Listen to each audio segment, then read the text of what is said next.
Hello everyone, easy nursing classes में एक बार फिर से आपका स्वागत है। और आज की क्लास में हम डिस्कस करेंगे ऑक्यूपेशनल लंग्स डिजीज के बारे में। तो नाम से ही है, ऑक्यूपेशनल लंग्स डिजीज जो होती है कि इसमें क्या होता है, जो डस्ट पार्टिकल होते हैं वो लंग्स के अंदर एक्यूमुलेट हो जाते हैं, डिपॉजिट हो जाते हैं लंग्स के अंदर। और काफी टाइम तक जब वो लंग्स के अंदर डिपॉजिट हो जाते हैं तो वहां पे इन्फ्लामेशन स्टार्ट हो जाती है लंग्स के अंदर। और लंग्स के जो स्ट्रक्चरल और फंक्शनल चेंजेस है लंग्स के अंदर वो आएंगे, और लंग्स के जो फंक्शन है धीरे धीरे वो इम्पेयर होना स्टार्ट हो जाते हैं। तो that is called the occupational lung disease. तो ये उनमें पाई जाती है जिन लोगों का ऑक्यूपेशन ऐसा होता है कि जहाँ पे डस्ट पार्टिकल ज्यादा है और वो कंटिन्यूसली उनको इनहेल कर रहे हैं। तो उनमें ये जो प्रॉब्लम है वो मोस्ट कॉमनली पाई जाती है। तो इसको जो ऑक्यूपेशनल लंग डिजीज है इसको हम न्यूमोकॉनियोसिस भी बोलते हैं। Pneumoconiosis is also called the occupational lungs disease. तो ऑक्यूपेशनल लंग्स डिजीज में जो है वो डिफरेंट टाइप की डिजीज आती है कि कहाँ पे कौन से वर्कर्स काम कर रहे हैं तो उनको कौन सी बीमारी होने का रिस्क रहता है। तो ये हम डिस्कस करेंगे आज की क्लास में। सबसे पहले आता है सिलिकोसिस। नाम से ही है सिलिकोसिस। सिलिकोसिस का मतलब होता है कि सिलिका, जो कंटिन्यूसली सिलिका इनहेल कर रहे हैं, डस्ट, सिलिका की जो डस्ट होती है कंटिन्यूसली उसको इनहेल कर रहे हैं, तो उसकी वजह से क्या होगा, सिलिकोसिस होती है। ये उनमें पाई जाती है जो क्या होते हैं, माइन वर्कर्स होते हैं, या फिर किसी कंस्ट्रक्शन हो रही है जहाँ पे वहां पे काम कर रहे हैं लंबे टाइम से, कंस्ट्रक्शन वर्कर्स होते हैं, या फिर स्लेट फैक्ट्री के अंदर जो काम करते हैं, या फिर पत्थर, जहाँ पे पत्थर की कटिंग होती है वहां पे जो लोग काम करते हैं, तो उनमें क्या होता है, सिलिकोसिस होती है। तो इसको हम ग्राइंडर्स डिजीज भी बोलते हैं, क्योंकि जो लोग पत्थर काटते हैं तो वहां पे ग्राइंडिंग करते हैं स्टोन की, तो उनमें ये डिजीज जो होती है मोस्ट कॉमनली पाई जाती है। तो इसीलिए जो सिलिकोसिस है that is also called the grinders disease. उसके बाद हम करते हैं फार्मर्स लंग डिजीज की। फार्मर्स लंग डिजीज जो होती है नाम से ही है कि किसमें मिलती है, मोस्ट कॉमनली फार्मर्स में मिलती है। क्योंकि जो लोग खेती करते हैं तो वहां पे क्या होता है, बहुत सारे स्पोर्स होते हैं प्लांट्स के, मॉल्ड्स होते हैं, डस्ट पार्टिकल होते हैं खेतों के अंदर। जब कटाई करते हैं खेतों की, तो उस वजह से कॉन्टिन्यूसली इनहेल करने की वजह से स्पोर, मॉल्ड और डस्ट पार्टिकल्स को, तो इनको क्या हो जाती है, फार्मर्स लंग डिजीज हो जाती है। और इसको हम मोल्डी हेयर डिजीज भी बोलते हैं। It is called mouldy hair disease. उसके बाद बात करेंगे बिसिनोसिस की। बिसिनोसिस को हम क्या बोलते हैं, ब्राउन लंग डिजीज भी बोलते हैं। बिसिनोसिस किस वजह से होती है, जो कॉटन इंडस्ट्री में काम करते हैं और कॉटन डस्ट को कंटिन्यू इनहेल कर रहे हैं, तो उनमें क्या पाई जाती है, बिसिनोसिस पाई जाती है। या फिर जो जूट डस्ट होती है, जो जूट के बैग्स बनते हैं, बोरी बनती हैं जूट की, तो वहां पे जो वर्कर्स काम कर रहे हैं उनमें क्या मिलता है, बिसिनोसिस मिलता है। तो ये किस में मिलेगा, कॉटन डस्ट की वजह से, और जो जूट डस्ट होती है वहां पे मिलता है उन लोगों में।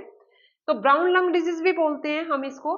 और इसको और भी क्या बोला जाता है, it is also called the Monday fever. It is also called the Monday fever. तो ये आपने याद रखना है, बहुत इंपॉर्टेंट है, कॉम्पिटेटिव एग्जाम में बहुत बार पूछा जाता है। बिसिनोसिस क्या होता है, कौन से डस्ट पार्टिकल इनहेल करने की वजह से होगा, तो बिसिनोसिस किसकी वजह से होता है, कॉटन डस्ट की वजह से। उसके बाद है बैगिसोसिस। बैगसोसिस क्या होता है, सुगर केन डस्ट, जहाँ पे सुगर केन फैक्ट्री है, या फिर सुगर केन की जहाँ पे जो है खेती की जाती है वहां पे जो है बैगिसोसिस होती है।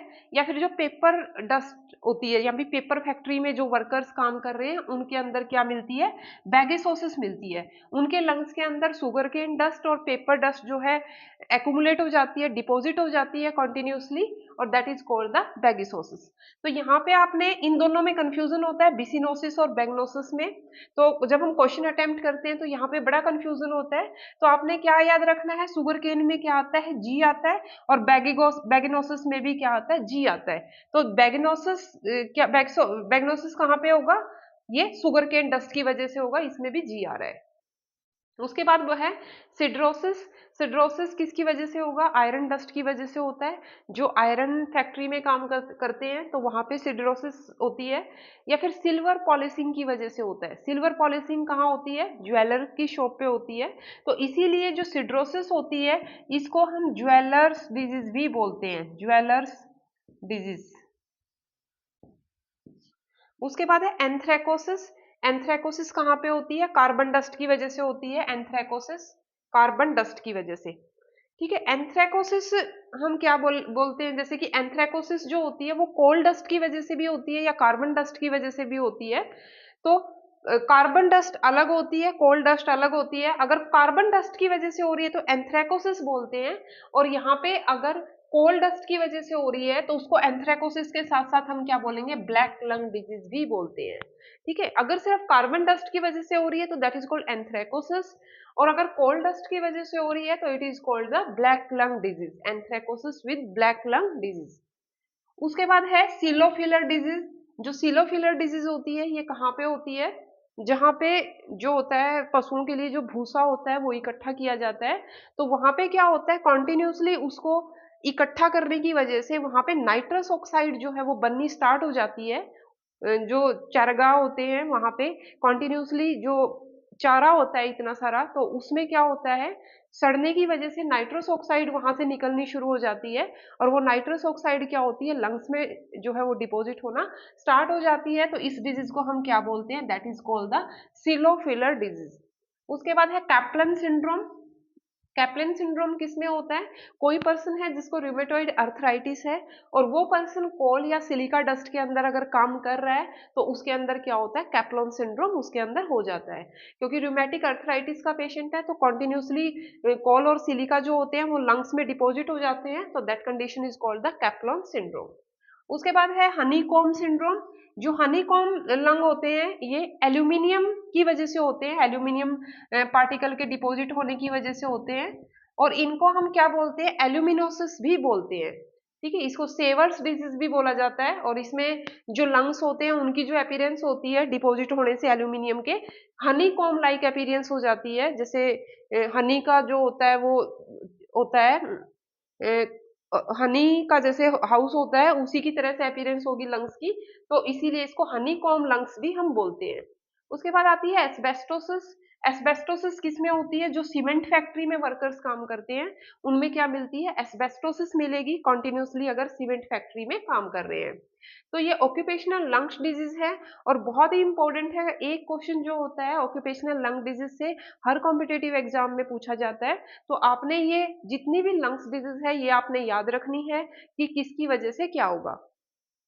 अगर हम इसके बाद पैथोफिजियोलॉजी की बात करें तो जो पार्टिकल होते हैं, जो डस्ट पार्टिकल होते हैं वो कॉन्टिन्यूसली क्या होता है, टाइम के साथ लंग्स में डिपॉजिट होना स्टार्ट हो जाते हैं, और डिपॉजिट होते होते क्या होता है, उनके अंदर जो पार्टिकल अगर डिपॉजिट हो रहे हैं तो वहां पे क्या शुरू हो जाती है, इन्फ्लामेशन स्टार्ट हो जाती है वहां पे, और इन्फ्लामेशन के साथ में क्या होगा, कुछ फंक्शनल और स्ट्रक्चरल चेंजेस होंगे लंग्स के अंदर, और फंक्शनल और स्ट्रक्चरल चेंजेस की वजह से जो लंग्स हैं वो धीरे धीरे क्या होगा, गैसेस का एक्सचेंज होना वहां पे बंद हो जाएगा, और धीरे धीरे जो है जो पेशेंट है उसको क्या होगा, गैसेस का एक्सचेंज नहीं होगा तो साइनोसिस होनी शुरू हो जाती है। ठीक है, तो ये पैथोफिजियोलॉजी होती है ऑक्यूपेशनल लंग डिजीज की। उसके बाद अगर हम सिम्टम्स की बात करें तो इन पर्सन्स में डिज्निया मिलता है, कफ होगी, चेस्ट पेन होगा, वीजिंग होगी, साइनोसिस होगी। तो ये कॉमन से सिम्टम्स होते हैं ऑक्यूपेशनल लंग डिजीज में जो पर्सन्स में आते हैं। उसके बाद डायग्नोस्टिक टेस्ट की बात करें तो पेशेंट का चेस्ट एक्सरे हम करवाते हैं, पेशेंट का सीटी स्कैन हम कराएंगे, इसके अलावा पल्मोनरी फंक्शंस टेस्ट हम करवाते हैं लंग्स के ऑक्यूपेशनल लंग डिजीज के को फाइंड आउट करने के लिए। और ट्रीटमेंट की अगर हम बात करें तो ट्रीटमेंट में हम कॉमनली स्टीरॉइड्स देते हैं, ब्रोंकोडायलेटर्स देते हैं, ऑक्सीजन थेरेपी देंगे पेशेंट को। लेकिन इसमें प्रिवेंशन सबसे मेन है कि हमने डिजीज को प्रिवेंट करना है। जो वर्कर्स हैं ऐसी जगह पे काम कर रहे हैं जहाँ पे रिस्क है उनको ऑक्यूपेशनल लंग डिजीज होने का, तो हम क्या करेंगे, उनको हमने रिस्क फैक्टर्स के बारे में बताना है कि उनको क्या प्रॉब्लम हो सकती है, और उनको क्या करना है, हमने personal protective equipments personal protective equipments use करने के लिए हम उनको बोलेंगे कि ऐसे वर्कर्स को प्रॉपर ग्लव्स डालने हैं, मास्क जो है वो लगा के रखना है। यहाँ पे मास्क बहुत इंपॉर्टेंट है कि अगर वो मास्क लगा के रखेंगे तो जो डस्ट पार्टिकल है वो इनहेल नहीं होंगे, लंग्स में नहीं जाएंगे।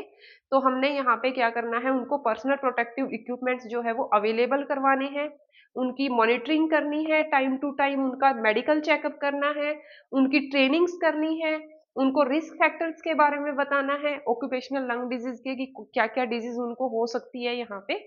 तो इन सारी चीजों से जो है वो हम ऑक्यूपेशनल लंग डिजीज को प्रिवेंट कर सकते हैं। तो ये था हमारा आज की क्लास का ऑक्यूपेशनल लंग डिजीज। ये इंपॉर्टेंट टॉपिक है, अगर एग्जाम पॉइंट ऑफ व्यू से हम देखें तो एक क्वेश्चन जो है वो ऑक्यूपेशनल लंग डिजीज से पूछा जाता है। तो आपने ये सारी की सारी याद करके जानी है। तो चैनल को ज़्यादा से ज़्यादा लाइक कीजिए, सब्सक्राइब कीजिए। Thank you so much.